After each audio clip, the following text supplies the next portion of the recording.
ជំរាបសួរបងប្អូនអរគ្នាថ្ងៃនេះលោកគ្រូមានមេរៀនថ្មីមួយទៀតតើតើនឹងការថ្លឹងសម័យកាលគីមីបាទអញ្ចឹង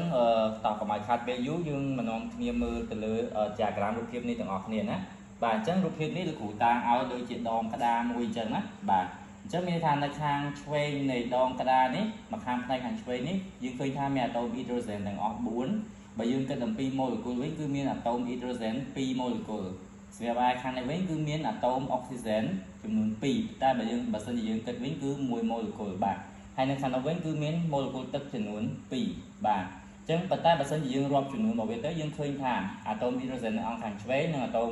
hydrogen នៅអង្គខាងស្ដាំគឺស្មើគ្នាចំណែកអាតូមអុកស៊ីហ្សែននៅអង្គខាងឆ្វេង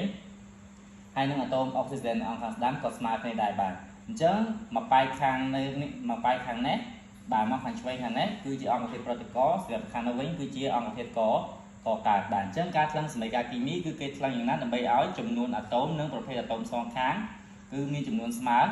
គ្នាឥឡូវយើងមកមើលឧទាហរណ៍នេះមួយណាបាទអញ្ចឹងខ្ញុំមានបាទអាតូមម៉ាញ៉េស្យូមប្រតិកម្មជាមួយនឹងអាតូមអុកស៊ីហ្សែនយើងឲ្យផលជាម៉ាញ៉េស្យូមអុកស៊ីតអញ្ចឹងយើងឃើញថាឥឡូវនេះដើម្បីថ្លឹងសម័យកាលដើម្បីឲ្យមានលំនឹងបានគឺយើងត្រូវតែមើលទៅលើចំនួនអាតូមនីមួយៗសិនតោះឥឡូវយើងមើលអាតូមម៉ាញ៉េស្យូមសិនណាអញ្ចឹងអាតូមម៉ាញ៉េស្យូមយើងឃើញថាកន្លែងនេះវាមានចំនួន1បាទនៅអង្គខាងឆ្វេងចំណែកអាតូមម៉ាញ៉េស្យូមនៅអង្គខាងស្ដាំយើងឃើញថាវាមានចំនួន1ដែរអញ្ចឹងកាលណាបើវាមានចំនួន1ដូចគ្នាអញ្ចឹងមានន័យថាវាស្មើគ្នាហើយយើងអត់ចាំបាច់ថ្លឹងទេប៉ុន្តែអាតូមអុកស៊ីហ្សែននេះយើងឃើញថាកន្លែងនេះវាមានសន្ទុះ2វាមានជើង2អញ្ចឹងមានន័យថាអាតូមអុកស៊ីហ្សែនគឺមានចំនួន2ចំណែកអាតូមអុកស៊ីហ្សែននៅអង្គខាងស្ដាំនេះយើងឃើញថាវាមានតែ1ទេបាទអញ្ចឹងកាលណាវាមានតែ1បែបនេះយើងត្រូវតែបំលែងពី1នេះឲ្យទៅជា2អញ្ចឹងសួរថា1គុណប៉ុន្មានដើម្បីឲ្យស្មើ2អញ្ចឹង1គុណឲ្យ2បាទអញ្ចឹងយើងដាក់មេគុណមកខាងមុខនេះបាទយើងដាក់មេគុណ2មកបាទអញ្ចឹងឥឡូវនេះយើងឃើញថាអាតូមអុកស៊ីហ្សែនគឺបានស្មើគ្នាហើយប៉ុន្តែកាលណាយើងគុណ2ចូលអុកស៊ីហ្សែនម៉ាញ៉េស្យូមនៅជាមួយអុកស៊ីហ្សែនដែរអញ្ចឹងមានថាម៉ាញ៉េស្យូមក៏ត្រូវគុណចូលជាមួយនឹង2ដូចគ្នាដល់ឡែកកន្លែងមកមើលម៉ាញ៉េស្យូមខាងនេះវិញយើងឃើញថាវាមានចំនួនតែ1ទេដូច្នេះដើម្បីឲ្យស្មើជាមួយនឹងអាតូមម៉ាញ៉េស្យូមនៅអង្គខាងស្ដាំយើងត្រូវដាក់មេគុណ2បាទ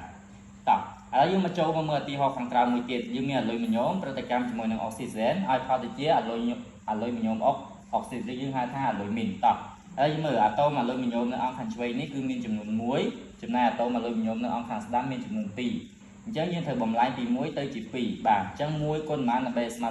2 1គុណនឹង2អញ្ចឹងយើងដាក់មេគុណ2នៅខាងនេះមក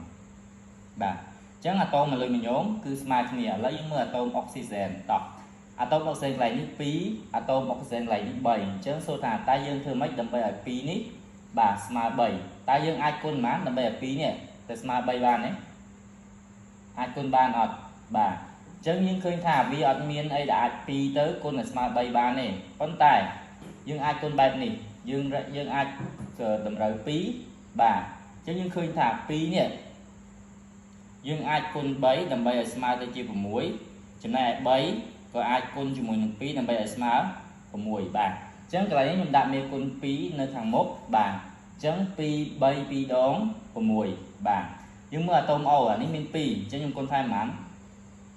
3អញ្ចឹង2 3ដង6ខាងនេះ2 3ដង6ប៉ុន្តែកាលណាខ្ញុំគុណបែបនេះ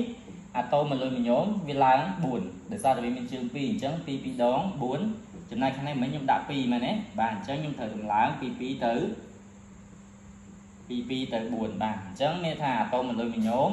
នៅអង្គខាងឆ្វេងនិងអាតូមអាលុយមីញ៉ូមនៅអង្គខាងស្ដាំស្មើគ្នាចំណែកអាតូមអុកស៊ីហ្សែននៅអង្គខាងឆ្វេងនិងអាតូមអុកស៊ីហ្សែននៅអង្គខាងស្ដាំស្មើគ្នាបាទតោះអញ្ចឹងយើងមកមើលឧទាហរណ៍ទី3នេះវិញតើបងប្អូនចេះថ្លឹងទេតោះខមមិនដល់ក្នុងវីដេអូខាងក្រោមបងប្អូនអរគុណ